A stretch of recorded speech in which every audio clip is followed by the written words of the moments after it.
ما الان اینجا به مشکل خوردیم. چرا؟ چون بس کمربندیامون به اون اندازه و سایزی که ما لازم داشتیم نبود.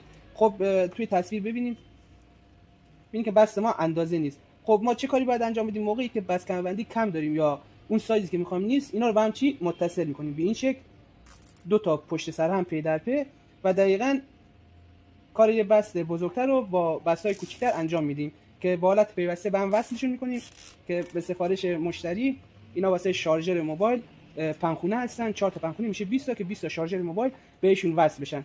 خب اینا قطع میشه.